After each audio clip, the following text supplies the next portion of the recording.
On this episode of the Oklahoma Breakdown with Ikard and Lehman, presented by Riverwind Casino, we preview OU-LSU, and T-Bob Hebert joins us to teach us more about the Tigers. We preview the best games of Week 14 of college football, and we give you our winners and losers of the week. Please download and subscribe to the podcast, rate it 5 stars, and write us a good review. Follow the show on Twitter, Instagram, Facebook, TikTok, and YouTube. Just search Oklahoma Breakdown on any of those, and you'll find us. All right. Our man Michael Hosty will kick this thing off. It's time for the Oklahoma Breakdown. It's a beautiful Wednesday, November 27th, and you're listening to the Oklahoma Breakdown with Ikard and Lehman, presented by Riverwind Casino. Riverwind is Oklahoma City's premier casino experience, and there are so many reasons why Riverwind is consistently voted the OKC Metro's #1 casino, but it all starts with their amazing variety of gaming thrills and excitement. Riverwind's beautiful award-winning environment plays host to more than 2,800 of the latest electronic games with a huge selection of table games, including blackjack match, roulette, and Teddy's favorite, craps. No matter what your game, Riverwind has it in spades and hearts. And to learn more about their gaming promotions and entertainment options in the month of November, all you got to do is visit riverwind.com. Riverwind Casino, good times, great rewards. Ted, we need less than 500 more YouTube subscribers to reach 25,000. We're close. Let's go. Let's go. Another dub will get us there. It absolutely will. That's the most important thing. We need them to win this football game. We also, our website's going to be done very soon. We got a little sneak peek of it. Looks good. Awesome. Looks awesome. And then Thanksgiving is tomorrow. I mean, what a week. Trip to Baton Rouge this weekend. Let's go. Busy week, but it's going to be a lot of fun. Looking forward to it. I'm pretty sure if we don't say what our favorite Thanksgiving side is, then we get like sued or something. Isn't that how podcasting works? Think so. Rapid fire. Favorite Thanksgiving side. Go. Green bean casserole. Mine is wine. All right, let's talk about OU-LSU. It's the most important side. It's the most important thing. That's right. Let's start on the defensive side of the ball. This is an offense for LSU that has some firepower, brother. What are you watching for from OU's defense against LSU's offense? Yeah, it's a totally different matchup than what Alabama presented. They do have a great quarterback, just like Alabama, but he's a passer.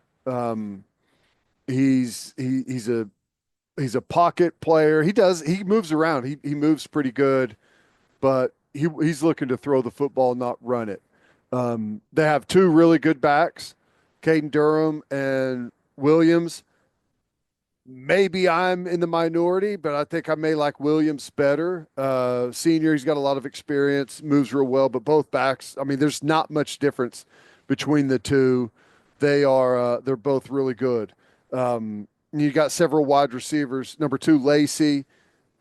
He's the best. He's first round type of wide receiver, and just fit him right into the mix. We've gone from Luther Burden to Ryan Williams, and now to Kyron Lacey. Anderson, they're really close. Number 1, Anderson. Lacey has 55 receptions. Anderson has 52. There's not much difference in yards between them.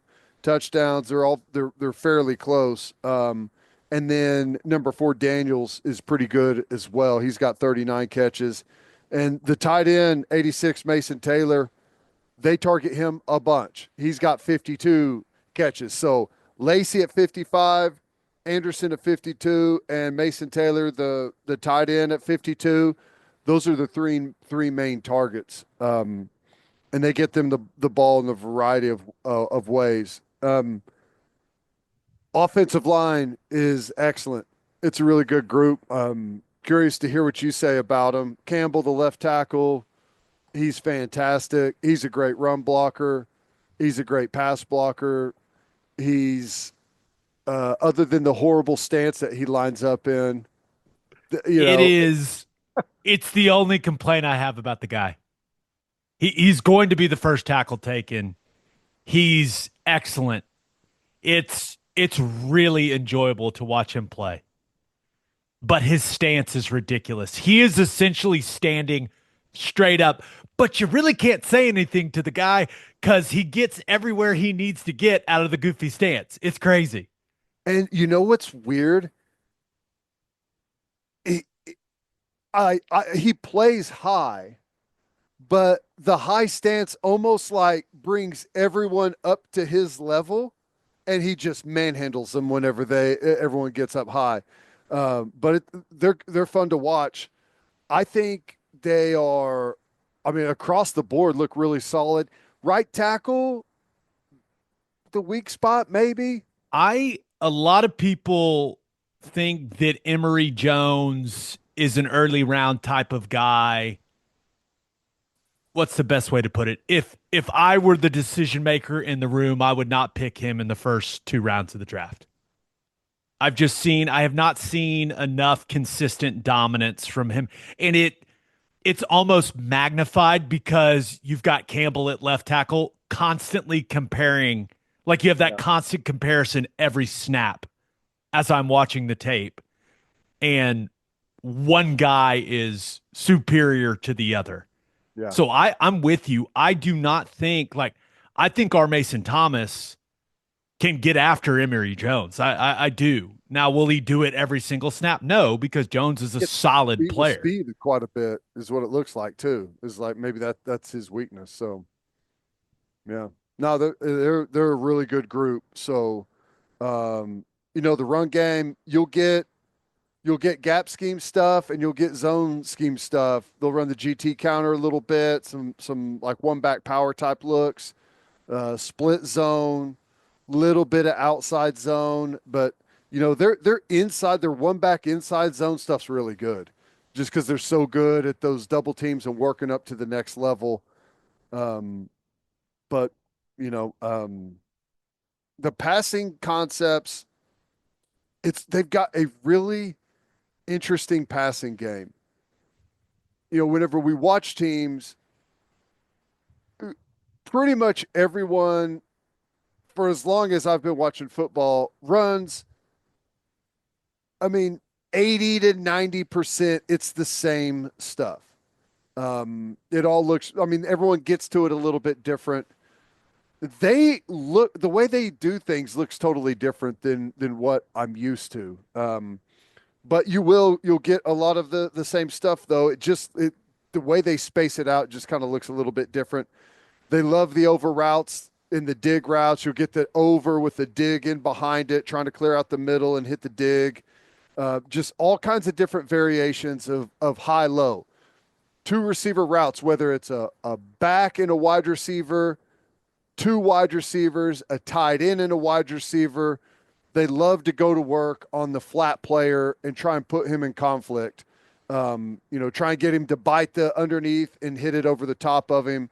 But lot of those high-low combinations, a lot of stop routes. Now, I think this is interesting. Nussmeier, he's got a rifle for an arm. The dude can absolutely sling it. So they run a bunch of stop routes where, they go vertical quite a bit, but they really like stop routes where the wideouts, they fire off the ball about 3 yards and then they just stop. And he throws it so hard that he can get it on them right now and get them the football. They can catch it and turn up field and have plenty of space and time to make a move on a defender. And these guys are big and strong and athletic, and they're hard to bring down one-on-one. So they run a bunch of stop routes. You'll get the sail route or 3 level. What's interesting is we have not seen very much, um, you know, offenses getting 5 guys out into the route. Almost always it's a back, a tight end, or a back and a tight end staying in protection, 6 and 7 man protections, almost always. 80+% of the time that's what our defense gets. LSU gets 5 out a lot. It's because they trust that offensive line. They're getting 5 out. They're getting running backs out into the action. They'll check it down to them. They're going to be out in the action more than we've seen from anyone this entire season. Nussmeier, like I said, huge arm, moves pretty well. He will try and fit it into some spots. He's going to trust his guys to go up and make plays. It looks like they're covered, and he's going to throw it in their general area and see if they can twist around and make a play on the ball. Um, he's loose with it. He's going to take some chances. He will throw it to you, but I I actually like it. The way he plays quarterback, he's putting the pressure on the defense. He's not overly protective of the football or overly conservative. I mean, there is a fine line there, and I think he's dancing on it all the time, which, in my opinion, is a good thing. Uh, I mean, that's really it. One other, like, just a nuance thing. They take forever to snap the football. It takes them forever. They get to the line of scrimmage fast, and then they stand there, and then they switch the play, and then they move a guy over here, and then they give a couple of claps. Every snap, it is draining to watch it in cut-ups. It's tough. You're just holding fast forward the whole time. But um, I think it's a really good offense, and it presents a totally, like I was saying, it's a different challenge than what Alabama presents. Alabama's a running football team. They're going to depend on their quarterback, running the ball, throwing the ball. This is a dangerous passing offense, and it's a matchup against our weakness. You know, we have struggled in the not I shouldn't say struggled. When we've had problems, it's been in the chunk passing game, and that's what they're going to try and do to us. So it's going to be a tough challenge for sure. I've got one question about Nussmeier for you. Mm-hmm. Do you think we can fool him by disguising in the back end? Has that been an issue at all? Or is it, hey, he knows his guys are covered and he's just trying to give them a chance and he's putting the ball in risky areas? Or is he the type of guy that you can fool with disguising coverage? It seems to me like when he's going to try and fit it in. He has a bunch of tipped passes downfield because they like seam routes, especially with the tight end. They like to run him down the seam, and he likes to put it over the hook player and underneath the safety. And he's trying to put it on, and that ball gets tipped quite a bit. He'll throw it like on Tampa or something. He'll try and throw it at the defender's back. Those balls will get tipped. So I think it's some of that stuff. And whenever he scrambles, he'll throw it late over the middle. He'll do some stuff like that. From the pocket, I don't know if it's so much a disguise is going to get him.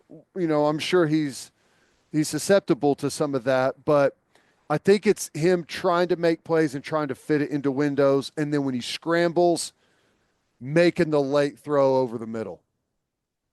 Okay. Anything else? OU's defense versus the LSU offense. No, I think that's it. We're going to have to be really good coverage on the outside, and we're going to have to tackle well. They're going to put us in space in the passing game and make us tackle one-on-one. All right, let's talk about OU's offense versus the LSU defense. But first, hitting the highway, remember to stop at Love's Travel Stops. You can't miss the heart of the highway. And with the Love's app, you can also save big. How big? 10 or 15 cents big. Save 10 cents per gallon on gas and 15 cents per gallon on auto diesel. Save with the Love's app today and be welcomed by clean places and friendly faces. Certain conditions may apply. See loves.com for details. Who doesn't love a beefy deal during the holidays? At Didier Ranch, they are bringing their beef in a box full of deals. When you order on DidierRanch.com, you will get free shipping throughout the holidays. And if you use code Oklahoma15 at checkout, you'll also get 15% off your order. Get Oklahoma's finest beef when you order from Didier Ranch. Didier Ranch, tradition tastes better. And we are brought to you by Simple Modern, the official drinkware partner of the OU Sooners. This holiday season, get every Sooner on your list covered with Simple Modern's holiday gift guide, sure to make everyone feel holly jolly and bright. Head to simplemodern.com to check out gifts for everyone like drinkware, totes, kids' gifts, and all your favorite licensed character merchandise. And now, with Simple Modern's new personalizer, you can create personalized gifts with just a few clicks. With 10% of all Simple Modern profits going to charity, you're also spreading holiday cheer all over Oklahoma and beyond. Simple Modern, it's good everywhere. All right, looking at OU's offense versus the LSU defense. Going to start here, Ted. I don't think the LSU defense is very good, especially when you compare it to the other defenses that OU has played in SEC play. I think it's undoubtedly the worst defense that we've seen in conference play.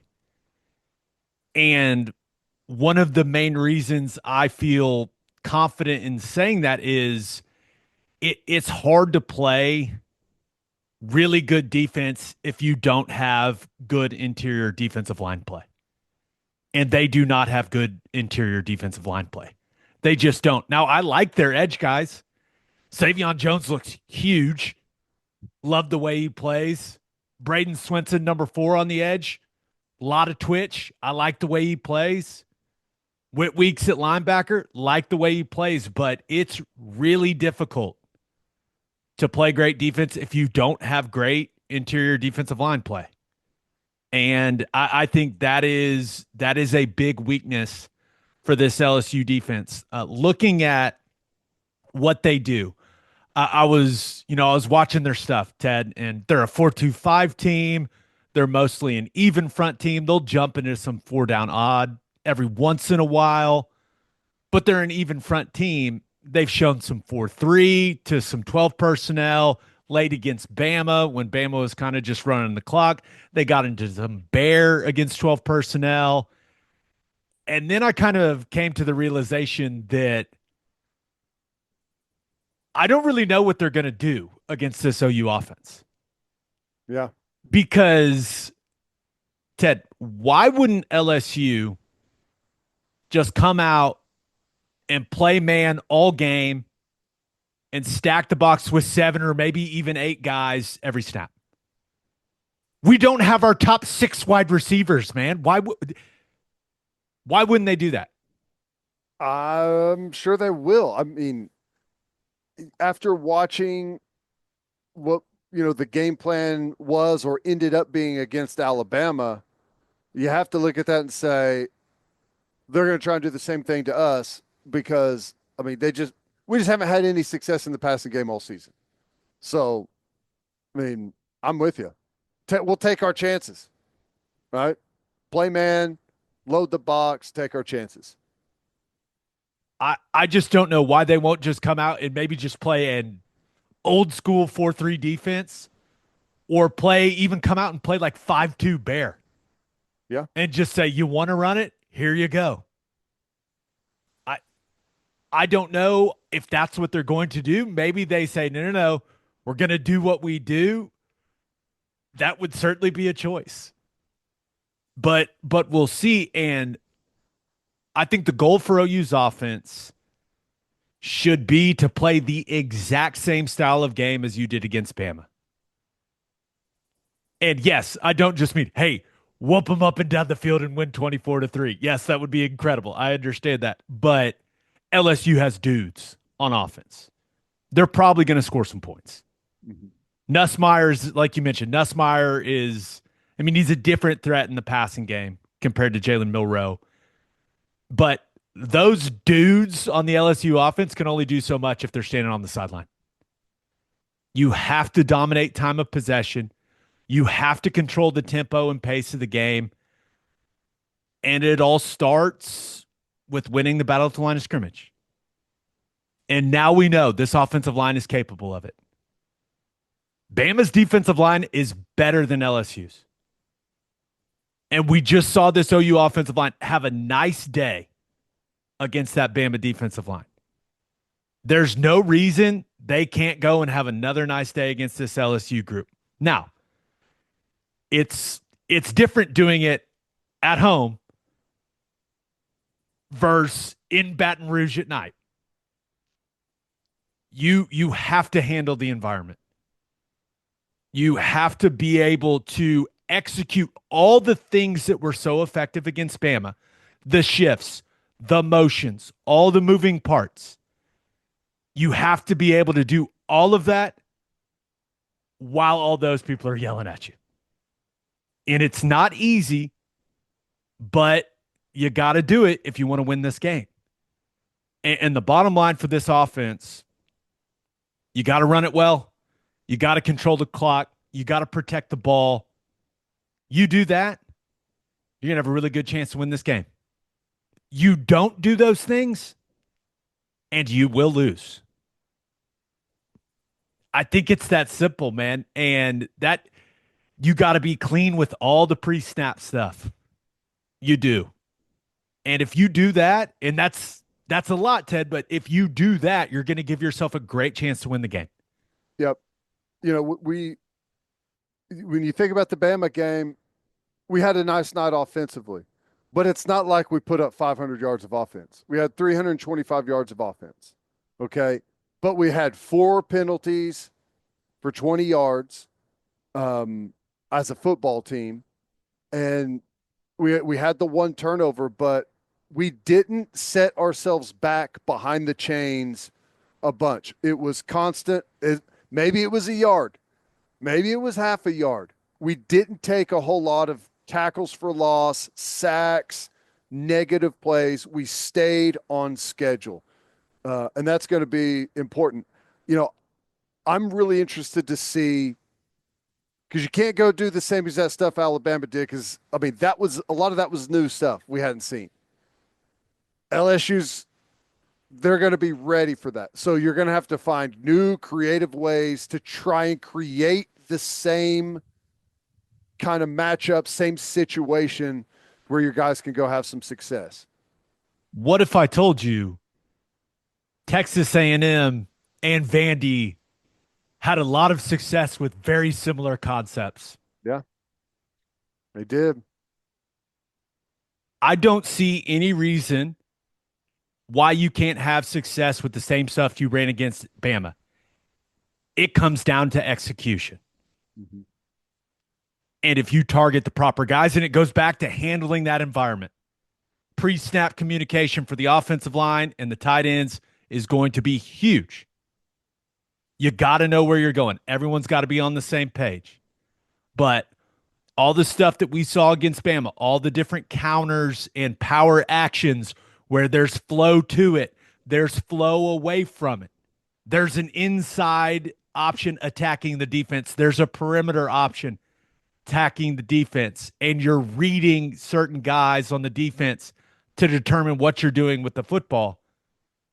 That works against this defense. It has been proven. It is on tape. And there's 2 keys in my mind to going out and executing the stuff we saw them run against Bama. And the offensive line has to play well. And Jackson Arnold, he has to make the right reads like he did against Bama. He was clean in his decision making. Was it perfect? No, but it was very clean. And he's got to make the right reads in those situations. Sometimes he's going to be reading the edge guy. Does he squeeze or does he stay flat-footed? Sometimes he's going to be reading the linebacker. Does the linebacker widen with some of the flow that way, or does he stay put and come downhill? He has to know what he's looking at, and he's got to make the proper decisions with the football. I think that OU's offensive line, you got to anticipate some different fronts. You also have to anticipate some movement. LSU has used some of those interior twists throughout the years, and I would assume they're going to try to muck some stuff up and work quite a few of those in. I would also like to see Joe John Finley build a few misdirection plays off what we just saw them run against Bama. Some of those counters or that power action where everything's flowing the same way, right?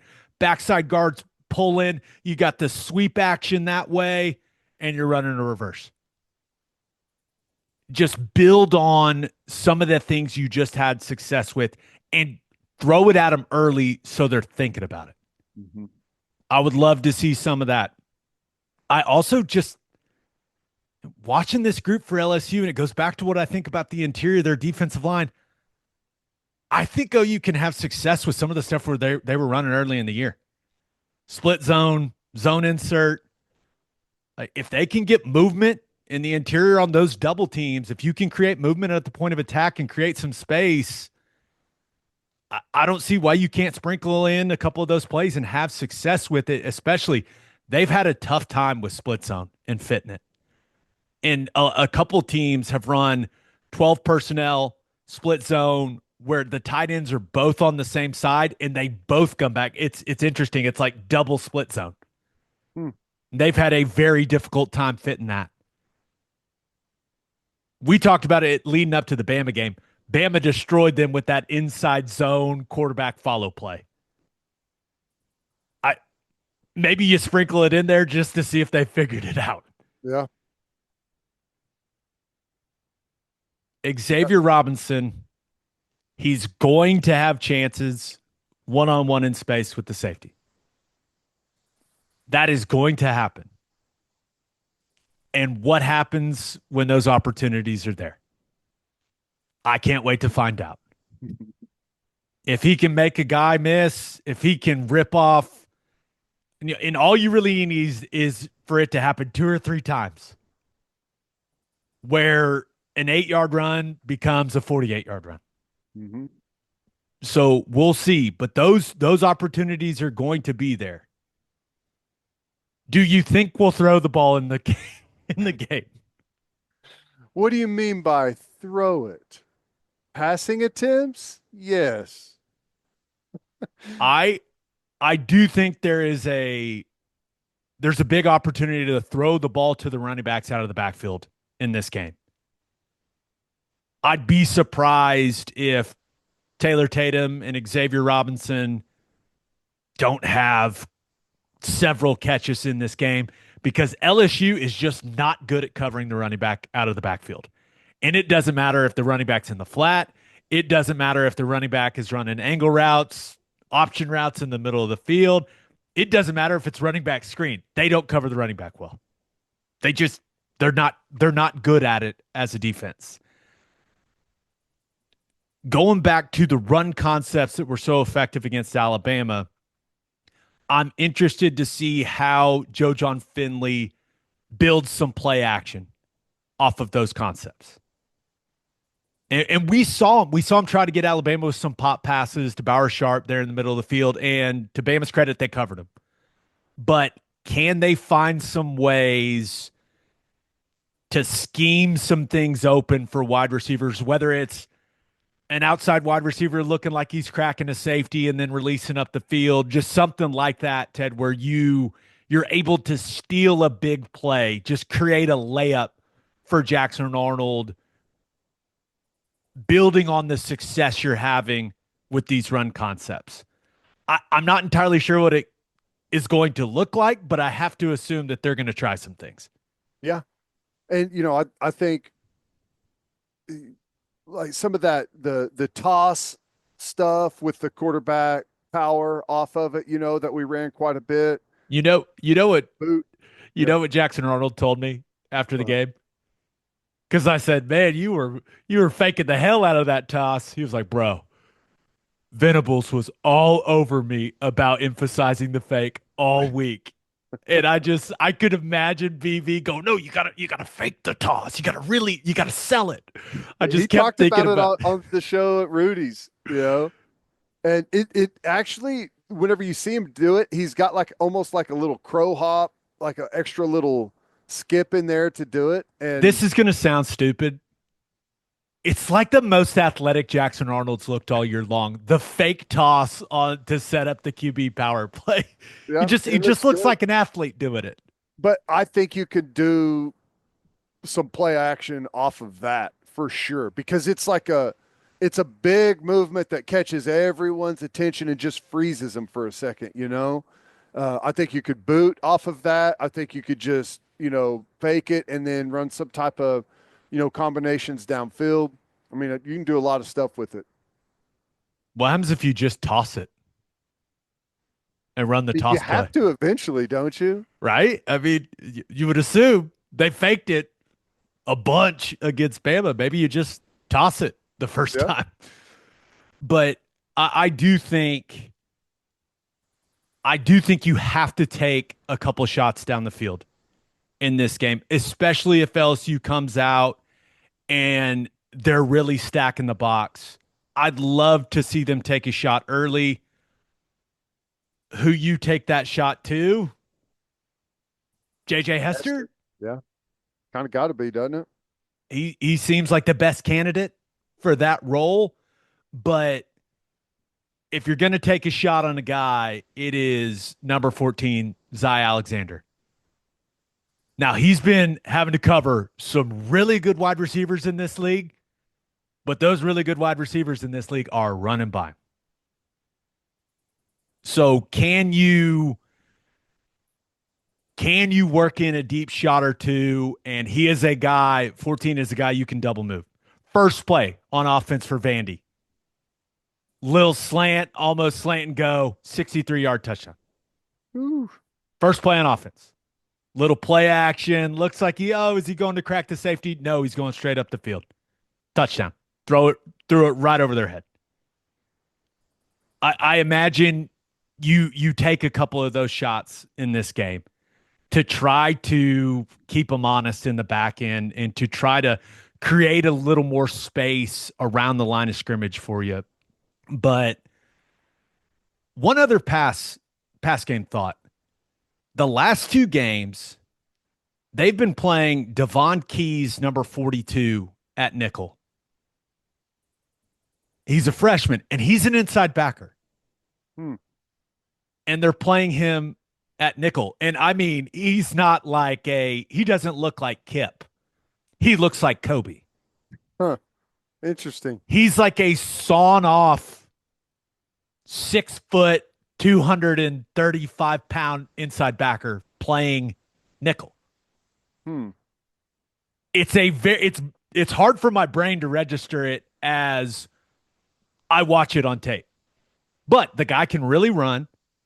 It seems like he's got pretty good instincts, but I like that matchup for Bauer Sharp. I like that matchup for Jacob Jordan. Like, I think if they're going to play that guy at nickel, you got to see if he can cover. Just you got to test him a couple of times. I know that we're going to lean on the run game in this game, but you got to test him a couple of times if they're going to play an inside backer, like a true inside backer guy at the nickel spot. Yeah, you got to be able to attack that some way or another. I mean, you can attack it multiple ways, but you got to put him in a little bit of conflict there at that spot for sure. Some pass pro thoughts. Going to be another tough test for the tackles. I like their edge guys. Savion Jones, 35, and Braden Swinson, 4. I think those guys are good players. I really do. I like they both have a good motor. They both have a nice tool belt when it comes to their pass rush moves. It's not going to be easy blocking those guys consistently. There's Paris Shan, 0 on the interior.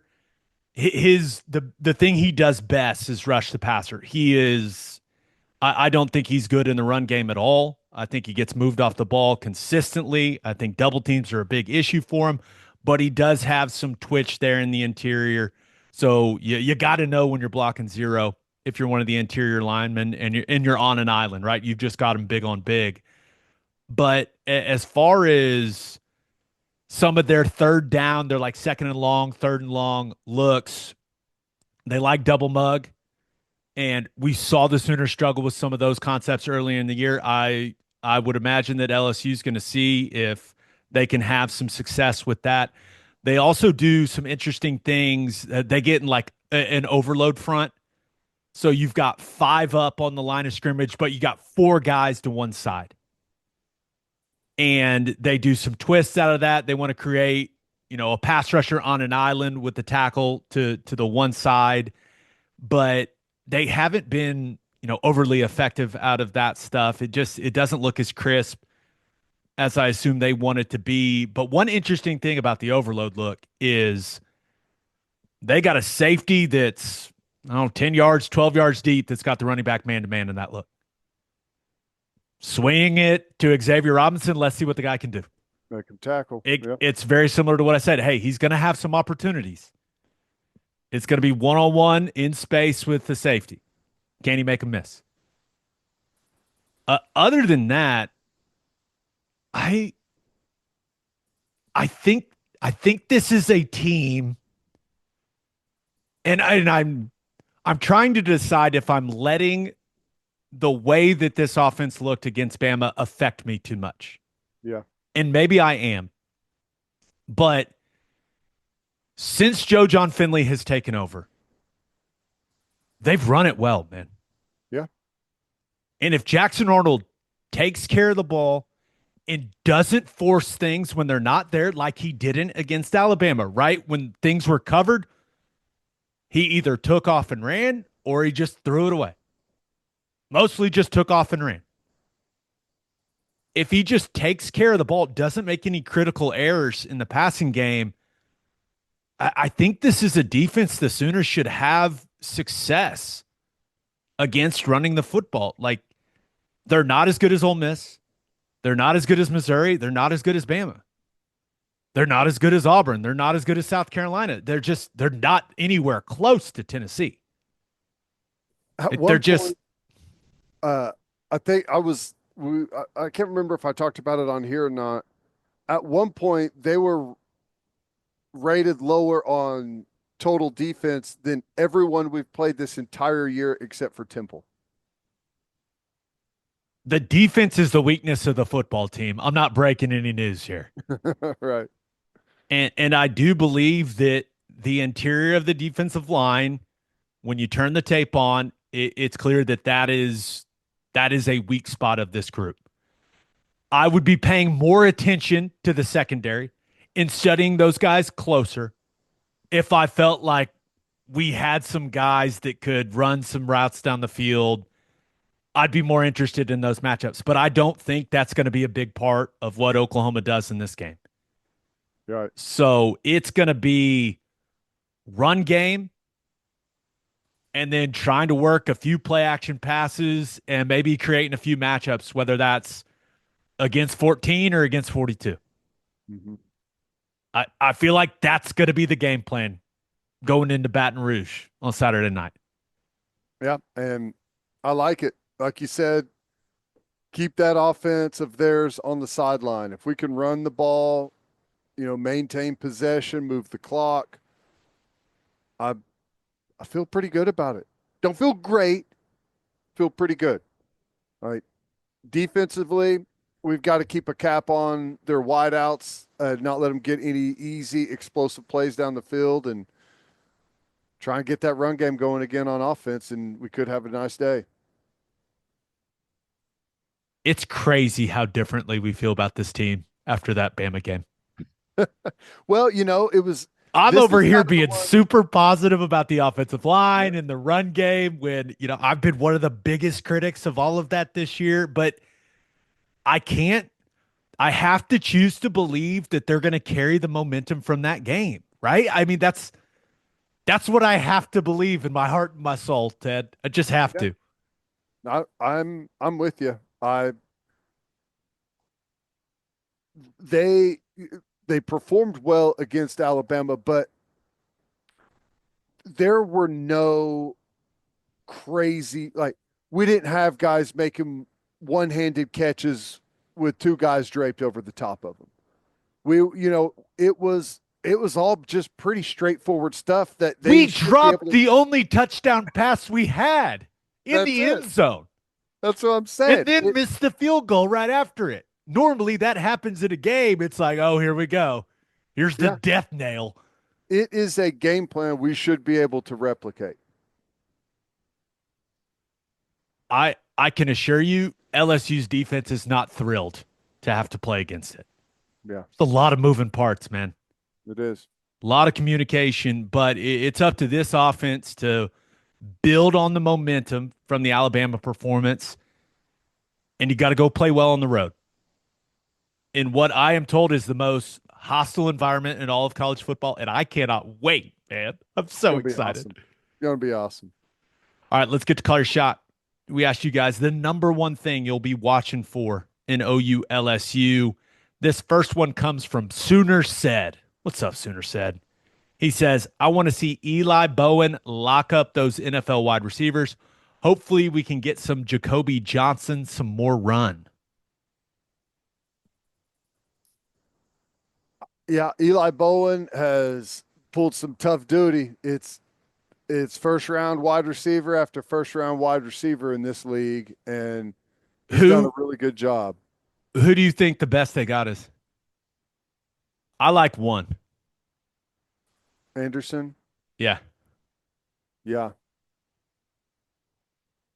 He's got a little more twitch. I don't know. His speed scares me a little more than Lacey, but Lacey is good, dude. And he's huge. He looks huge. Yeah. I I like I mean I think they're pretty comparable, honestly. Lacey 6'2", Anderson, he's 5'8".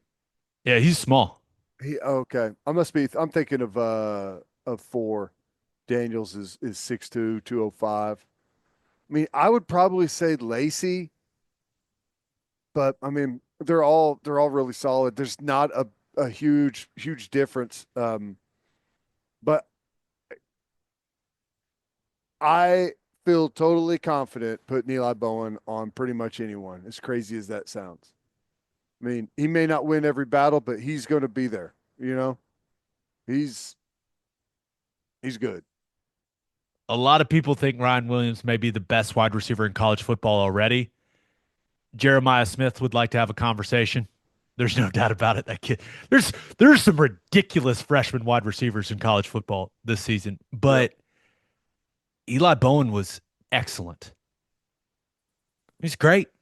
and has been. I mean, that wasn't a one-off performance. I mean, he's one of the more consistent players on a great defense.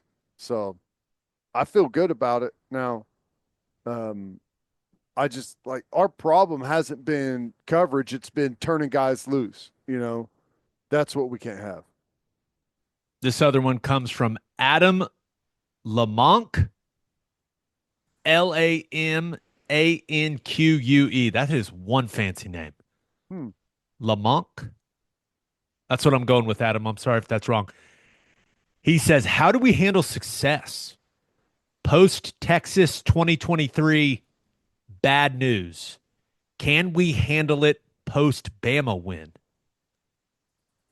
You know, I think Interesting. it's I think it's an interesting situation, and I can see how people would say, "Oh my gosh, after a win like that, going on the road, easy chance for a letdown game."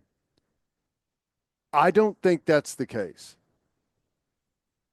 Could be, but my reasoning is it has been a beat down of a season for these guys, a grinder. There hasn't been a whole lot to celebrate. And with what happened on Saturday night, it's my belief that this team can't wait to get back out on the field again. And I could understand if you're a top 5 team and you're playing another top 5 team, and man, if you could just win this one, you're in the conference championship, you're in the playoff. I could understand a letdown after that where you kind of come off the gas and feel like you've arrived and you've made it. I don't sense I mean, I would be shocked if this team has that mentality. I think they're going to be itching to get back on the field and can't wait for the challenge. Who knows? I'm with you. All right, let's learn a little more about the LSU Tigers from one of the most entertaining men in sports media. Buckle up, people. T Bob A. Bear is here. But first, Schwab Me is making Friendsgiving more fun with another NIL partnership for the holiday season, starring Billy Bowman, Jada Coleman, Kobe McKenzie, and Kinsey Hansen. Schwab Meat has been smoking the highest quality turkeys and hams for your special holiday meals since 1912. Every Schwab turkey is cooked and smoked over real hardwood hickory for 12 hours. Make your Thanksgiving meal easy this year by ordering your holiday turkeys and hams online at schwabmeat.com. Get free shipping on online orders over $75 with code OKBreakdown. Schwab Meat, the official champion of the holidays. And three things matter in banking: service, service, and service. And First Fidelity Bank's commitment to exceptional service is more than a promise, it's their foundation. FFB has been by your side for over a century, and they are honored to be a part of your journey. Banking isn't about where you've been, it's about where you are headed. Open an account at an award-winning bank today at ffb.com. At First Fidelity Bank, we go where you go. And head to the garage for hand smashed patties, butter toasted buns, and ice cold beer. It's the perfect spot to watch any big game. And with all the garage locations being open at 10 p.m. or later every night, it's the go-to late night spot. Visit eatatthegarage.com to find a location near you and order online from the garage in your neighborhood. It is our pleasure to be joined by one of the most entertaining men in sports media. No one does a better job covering LSU. And I may be biased because he's also a former center. Let's go. Yeah. T-Bob Hebert is in the house. What's up, man? Gabe, tell you what's up, man. Thank y'all so much for having me. I am fresh. Y'all know I am fresh off a 9-hour car ride to the in-laws with three kids under 6. So my mental health is tenuous at best right now, but it gave me a lot of time to ruminate on Saturday's game. So I think I gained some valuable insights amidst all the crying and ever-growing piles of fast food detritus that is now just filling up my minivan. What minivan do you have? I have not one, but two murdered out minis. Toyota Sienna's black on black on black. Ooh, the hybrid? Black wheels, black exterior, black leather interior, boys. See, they thought minivans were the mom mobiles, but I took the mom to the next level. Murdered out mini, the MOM. And look, shout out to everybody who's in the MVG, the minivan gang, because you have not truly lived until you have experienced the joy of sliding doors in a crowded parking lot. I mean, it's such a game changer. There's 18,000 ways to open the doors with like a million different buttons. I don't know that I will ever have another vehicle as long as I live. I'm obsessed with minivans. We're going to bring you back in like June or July. We're going to dive deeper into this. I feel like there's more there, but we got to talk about this game. Let's start here, T-Bob. Things okay in Baton Rouge?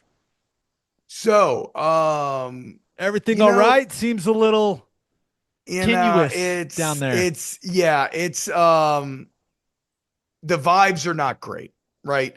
I mean, I don't know that I've ever experienced, and I guess I've been doing like full-time sports radio since 2013. I don't know that I've ever experienced the amount of shift in a single month as what I experienced with LSU this season, where if you look at halftime of that Texas A&M game, at that point, you have one loss. You just beat Ole Miss. Garrett Nussmeier is being talked about maybe as like the best quarterback in the country. Dan Orlovsky's out here like, he's a sleeper for being maybe the first overall pick, and it's halftime and they're beating A&M on the road 17-7. Nuss has like 250 through the air, 2 touchdowns. And my God, ever since that moment, and at that time, 2 people are like, oh, wait, is LSU like actually a playoff team? And my God, ever since that moment, just nothing went right for this Tiger team. Of course, you had the epic second half collapse where Marcel Reed comes in and takes over that game. Then you go into the Alabama game, and there was so much put into it, so many people there, so much hype around the game, and you get absolutely embarrassed in kind of a rhythm that felt all too familiar to the Saban era.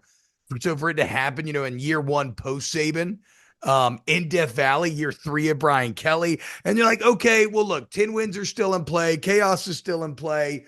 go beat Florida. Well, then you go to the Swamp, and I think you lose for the first time in like 5 or 6 years. I mean, you have owned that series recently, and yeah, it was with some insane like things I've never quite seen before. I mean, they ran like 92 plays. I think like Florida's 45. They had 40 minutes time of possession, and they lost by 11. I've never seen that before in my life. And then because so at that point they kind of shifted to, okay, everybody's pretty angry, but this recruiting class is still awesome. Can you hold on to the recruiting class? And then here comes freaking Larry Ellison, third richest person in the world, who I'm seeing in my father-in-law's office. He just retired from working for Oracle forever. Freaking bum. Here comes Larry Ellison and Dave Portnoy, and they take Bryce Underwood.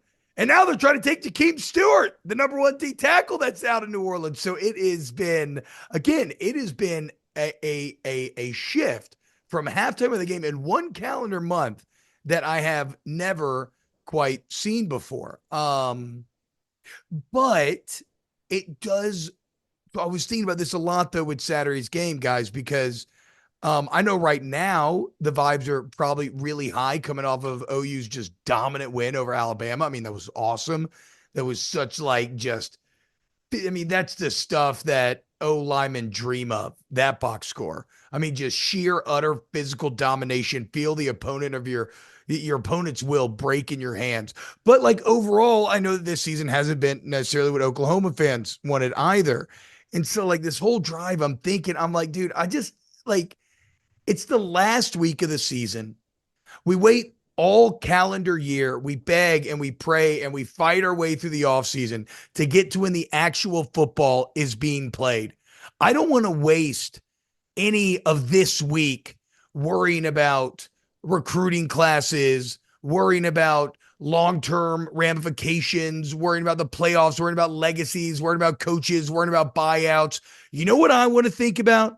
I want to think about LSU and Oklahoma Saturday night in Death Valley. Two of the premier football brands in college football history going toe-to-toe with a ton of talented players on the field and just playing for pride, man. Playing to show what you're made of. Like playing to prove to yourself as a competitor what drives you and what motivates you. And that it's not the money, it's not the results, it's not just the championships. It's about playing for the guy next to you. It's about playing for the roar of the crowd. It's about playing to feel that opponent's will break in your hands. And I don't give a damn what is or isn't on the line Saturday. To me, there's a ton on the line. And it's the last week of the season, boys. We fought all year to get here. Holidays are in the air. Cool weather's here. What could be better than LSU, Oklahoma, Saturday night in Death Valley? And it's a deeply fascinating matchup that I don't have any idea really how to predict. Well said. Well said. I don't know how to predict it either. It's interesting. It's kind of it's strength on weakness on both sides of the ball. Yeah. We've been good against the run on defense. We've given up some big chunk plays through the air. You guys have struggled on the ground, and we've finally started to get something going on the ground. So I don't know. It's going to be interesting. What do you think about Nussmeier? You know, you mentioned that Orlovsky's talking about him as a high first round pick. What have you seen?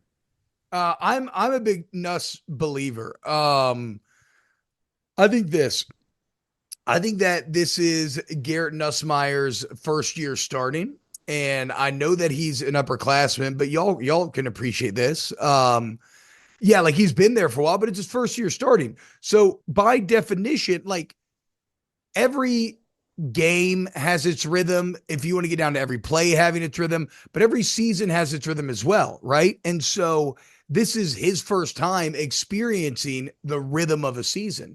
And so he came out, and yeah, the USC game didn't go like he wanted to, but it was on fire after that. I mean, they dominated offensively. They dominated South Carolina, went up and down the field, made all those big plays late against Ole Miss to win the game. His stats were out of control. And then he threw a couple picks where, quite simply, guys were there that he did not expect to be there.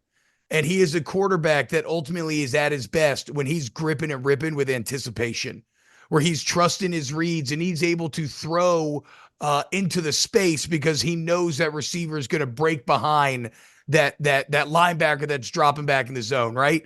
Like, and so all of a sudden you saw him start to doubt himself a little bit. And when that doubt creeps in, then hesitation creeps in, and then his greatest strength is kind of neutered. And then it happened a couple more times, right? So I guess my point is, in terms of like the rhythm of the season, yeah, he's an older guy, but it's his first year starting. It's his first time ever going through a slump like that.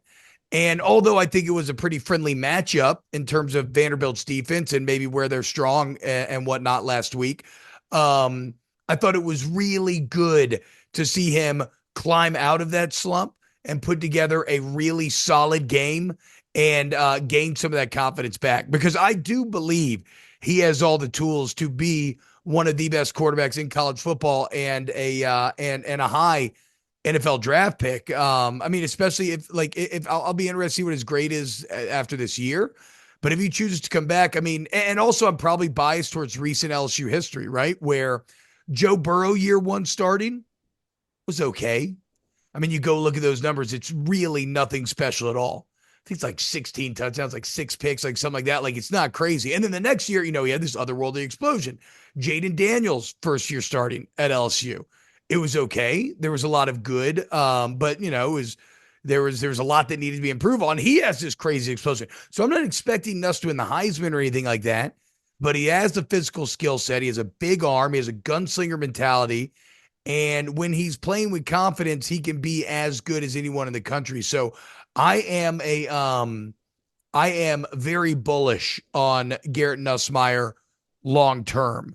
Now, in terms of this weekend, I mean, I think anybody has to feel a bit insecure when faced with that Oklahoma defense, which I like you said, maybe at times has struggled giving up some big plays through the air, but overall has been one of the better units in the entire country from afar, and really the strength of that team. And anytime you got a guy like Stutzman out there, I mean, that's a guy who can change a game by himself. So I don't know. I don't feel great about how the LSU offense matches up because they've been so mercurial this year. They've been so kind of feast or famine at times. But if Dellinger plays, the left guard that's been injured, that's really big. The drop off going from him to Mabinga, although Mabinga played better last week, was a real big impact the last couple of games. So that would help immensely. And then if you can manage to take some of the pressure off of Garrett Nussmeier by staying on schedule and having some success running the ball. Because really, I mean, guys, that was a thing that that really hurt LSU more than anything. During that 3-game losing streak, 39% of their plays went for 0 or negative yards. 122nd, think about that. Wow. 39% of the plays. So you have a quarterback now that feels like he's having to stand on his head and make every like 3rd and long pass. And it led to a bit of an unraveling. So finding ways, whether it's through the run game or quick screens, however you can, finding ways to stay on schedule will be the key for Nussmeier and by extension, the LSU offense as a whole.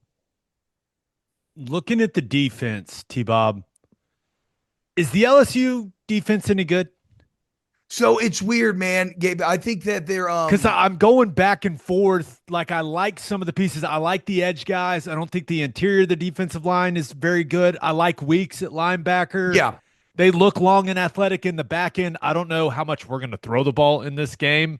We're down our top 6 wide receivers. So I just, what do you think of the LSU defense?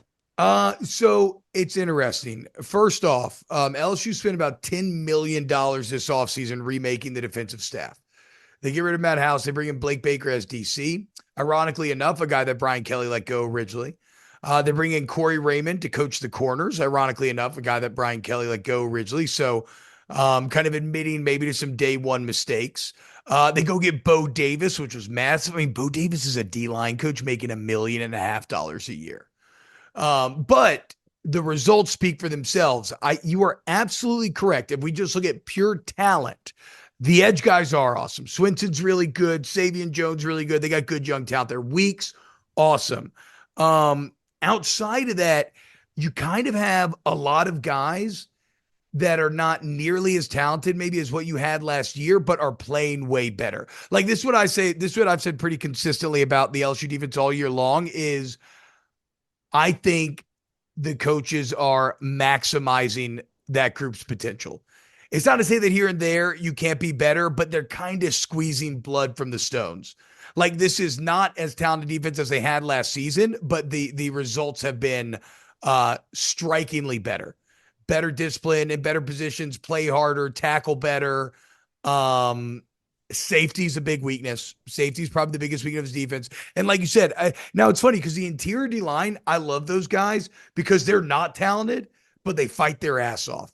And they play with much better technique and effort than what we saw last year from more talented guys. And that's kind of really ingratiated that position group to me. Like that's made me really kind of cheer them on and like them. But like, how will they stop this? Newfound Oklahoma, let's just run. I mean, we're just going to run the hell out of the ball with Jackson Arnold and just run it. I don't know because, I mean, even Kelly talked about his press conference this week. Like, evidence would dictate that LSU not very successful when it comes to stopping the running quarterback. The one time they had success this year was the Arkansas game against Taylon Green. Otherwise, it's been about 3 or 4 bad results on the record. What's the locker room like? I mean, it's whenever you have this big buildup. What were you guys 6-1? Yeah, Climbing the rankings. Everyone's thinking about the playoff and SEC championship, and then you lose 3 straight. How's the feeling around there with the guys? I mean, this day and age, you never know if everyone's starting to, maneuver for the transfer portal or anything. Have you sensed any of that stuff? I know, just talking to some people in the building, I know it was pretty morose around there for a while. But last week, Josh Williams, a 5th-year senior running back, he's one of the guys that wears number 18.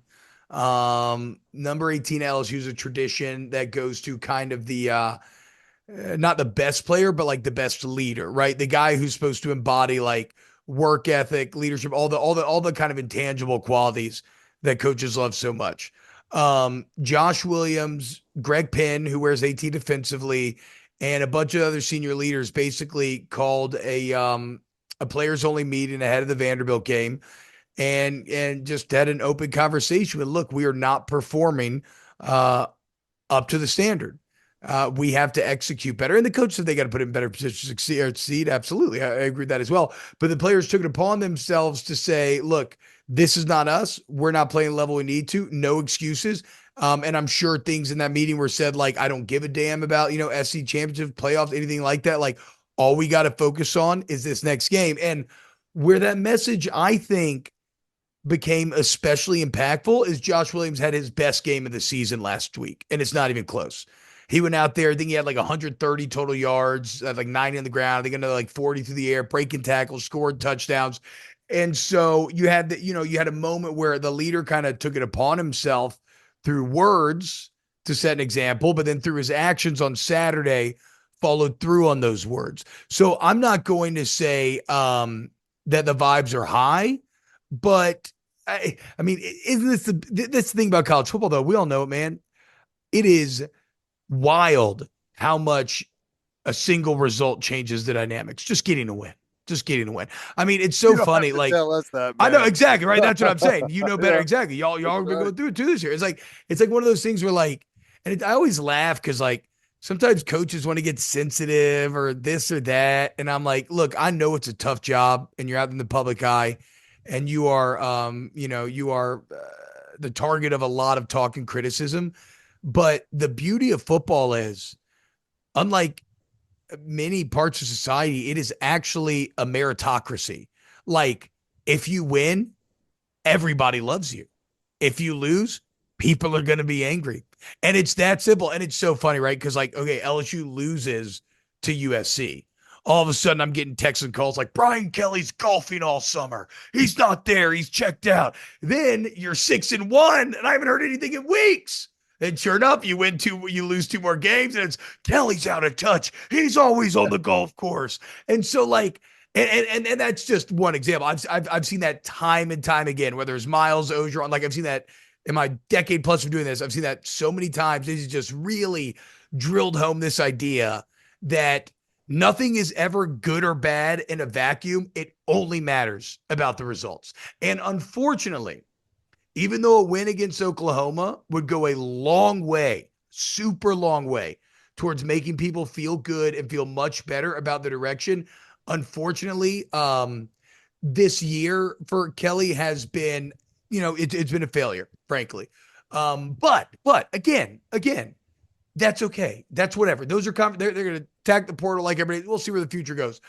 For today, for this Saturday, all I give a damn about is enjoying this final season, this final regular season game when we get the opportunity to. Because I mean, I don't know. I can't. I don't know if it was a show when you were on with me earlier, Gabe, but like sometime at the beginning of the season, I started to do some morbid math where I was looking up like the life expectancy of the average male. And then basically, minusing my age from that, and say I got like 35 years left, 35 times 12. That's how many Saturdays you got, guys. We don't have that many. These things are precious. There's a finite supply. So I don't want to be walking around all dog and drag ass like a sad little boy when I no, I want to get my adrenaline up. Like I live for the quantum realm that your emotions exist in a big time football game where you vacillate between the highest of highs and the lowest of lows. And 1 second you're ready to punch a hole in the wall, and the next second you're ready to jump through the roof because you're so excited.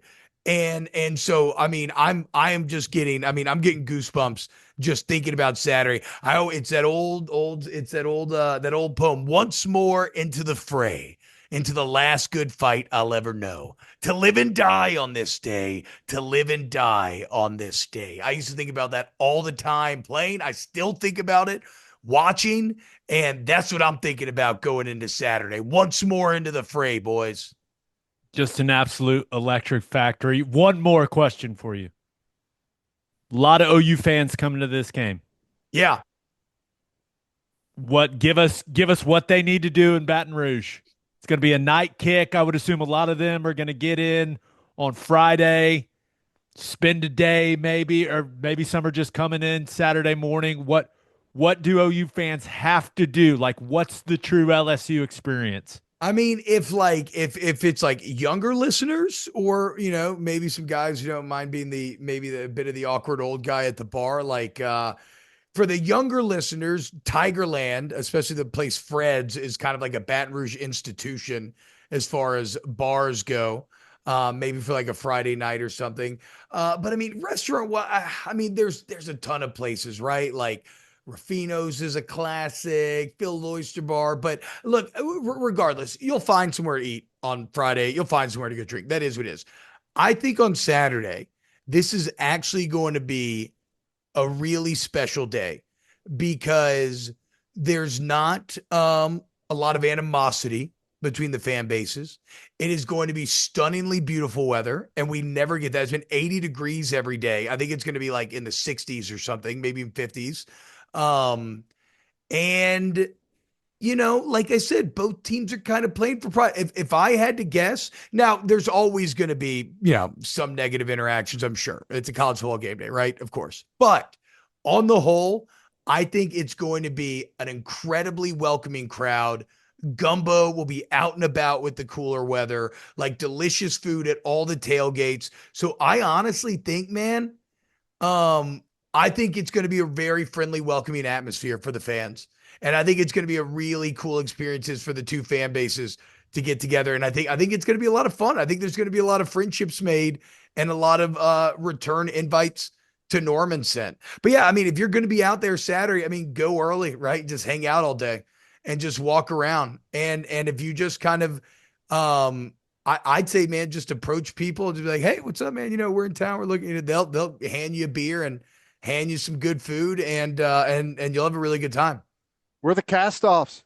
Everyone else has their matchups now, their I know, rivalries. exactly. A&M, I didn't think about that. Texas, Auburn, Alabama, Clemson, South Carolina. I Everyone's got their matchup. I I would not hate for this to become a thing. Yeah, I Yeah. agree.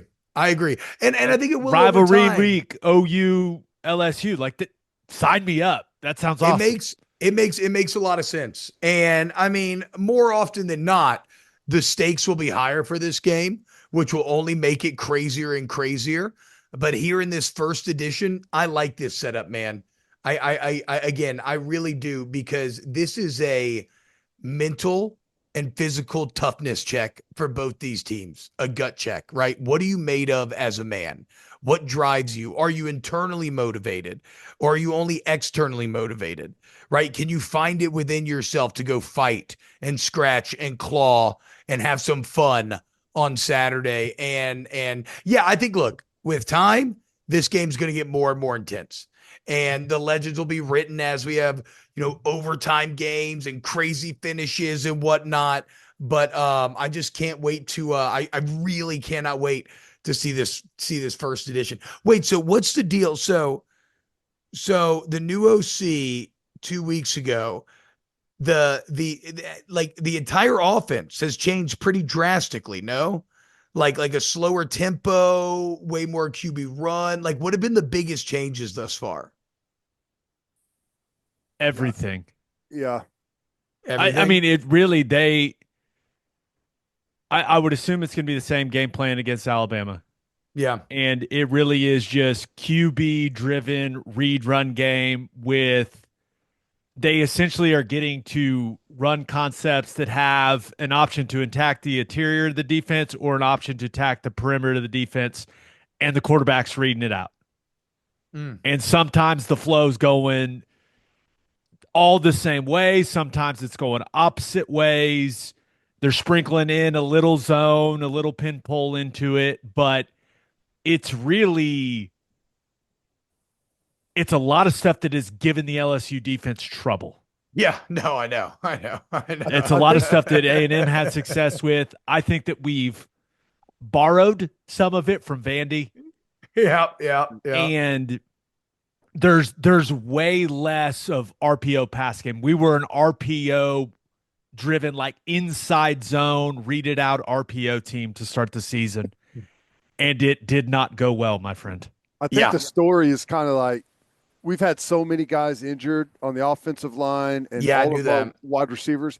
I think they tried to run their system, even though they didn't have those guys for a long time, and finally said, the hell with it. Like, we've got to figure out a way to try and win games and not run our system. And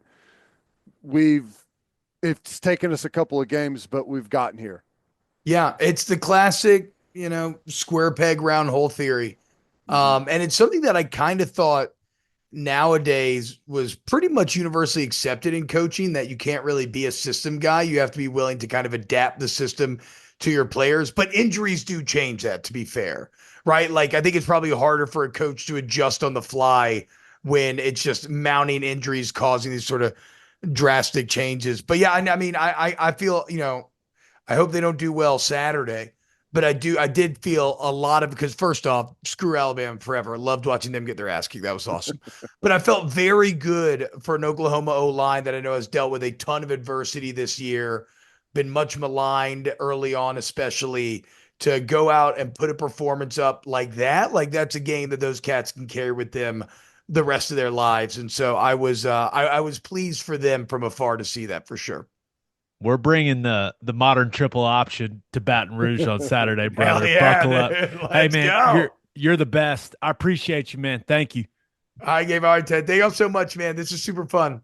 Insurica's launched a new digital agency introducing Insurica Direct. Whether you're in Oklahoma or anywhere across the U.S., they've got you covered. From small business insurance and health insurance for your employees to insurance for individuals like home, auto, and even Medicare supplements. Insurica Direct's got it all. Start your journey today at insuricadirect.com. Remember, at Insurica, we specialize in you. And head to opolisclothing.com for our podcast merchandise and the best OU gear out there. That's OPOLIS clothing.com and use promo code TED, TED for 10% off. That's opolisclothing.com. Promo code TED for 10% off. Buttery soft and 10% off.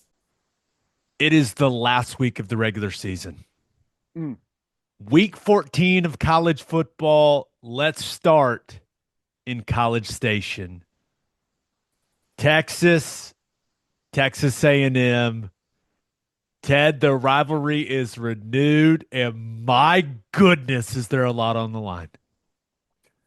It's all on the line, all right? Everything. I mean, conference championship, playoff, perhaps for both teams. And when you get there, who knows what's going to happen? Yeah, there's been. I mean, the build up for this one has been years in the making, but whenever, the season unfolded, it's looks like, okay, we got ourselves two football teams here. Like, not only is it going to be a rivalry, this may have something on the line. I mean, this is what you wanted for it, man. It's going to be awesome. Number 3 Texas versus number 20 Texas A&M. 6:30 p.m. on ABC. Texas is currently a 5.5-point favorite. And typically going into a big game, you always look at head coach and quarterback.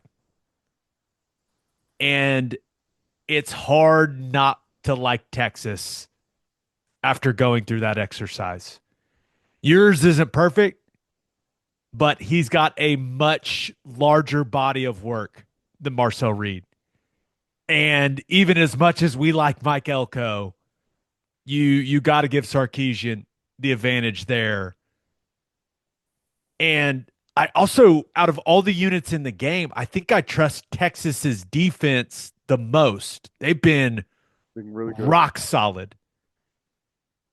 So I like Texas's head coach, quarterback, and I like their defense the best in the game. Why am I so uncomfortable picking them to win? Because they haven't really had any adversity. I mean, I know they lost the Georgia game, but outside of that, I guess they're not very battle tested. The Arkansas game was fairly close for a big portion. The Vanderbilt game was close, but outside of the Georgia game, they haven't really been drug into the deep water. Now, is A&M necessarily the team to do that?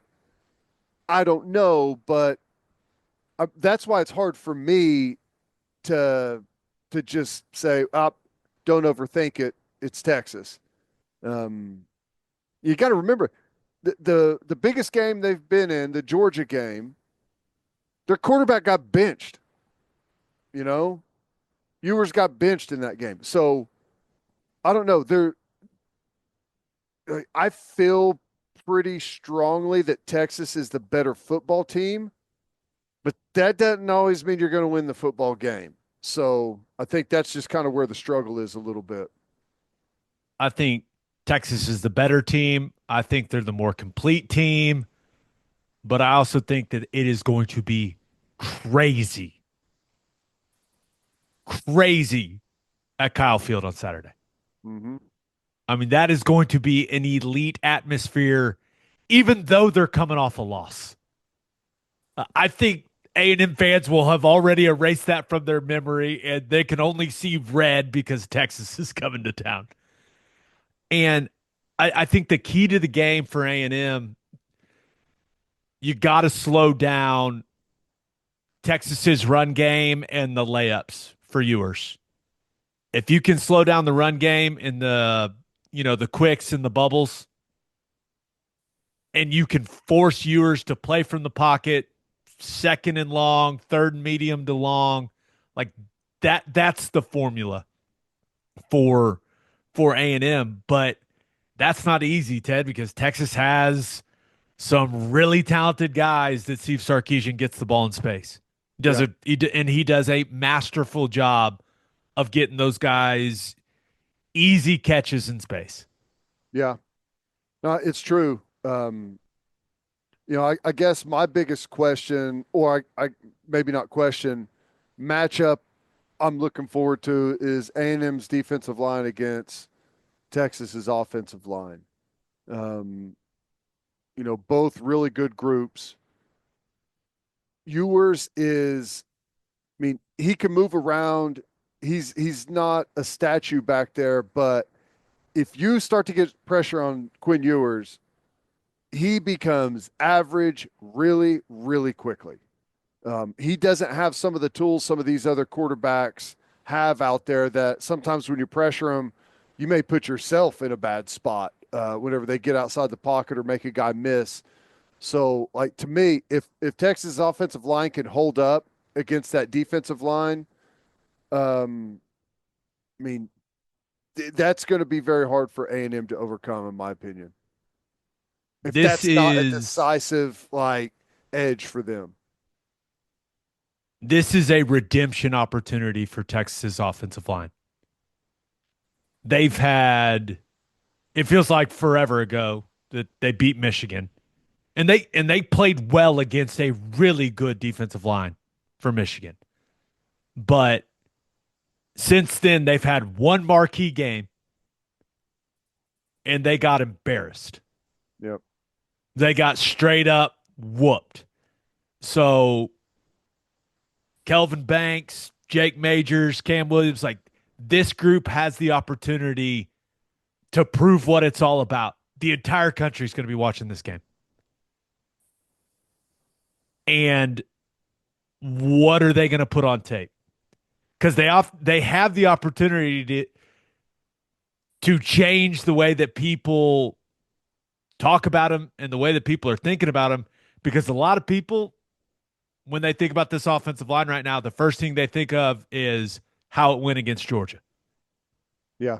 They've got a great opportunity to change the discussion around them. And I'm very interested to see how they play because Scorton, Stewart, like Texas A&M's got dudes. Yep. It's not going to be easy, but I have to imagine that offensive line for Texas is ultra motivated to go and play well in this game. Yeah. Yeah. It's hard to know. I think Marcel Reed's going to have to make some crazy plays with his legs. They're going to have to hit on some chunk plays down the field. Defensive line is going to have to shut down the running game and get to Ewers and force him into some mistakes. He'll make mistakes if he's under pressure. So I don't know. It would do A&M a lot of good if they were able somehow to jump out to a lead. However they get there with the crowd behind them and everything, they need the crowd engaged the entire game. I like the Longhorns. What do you think?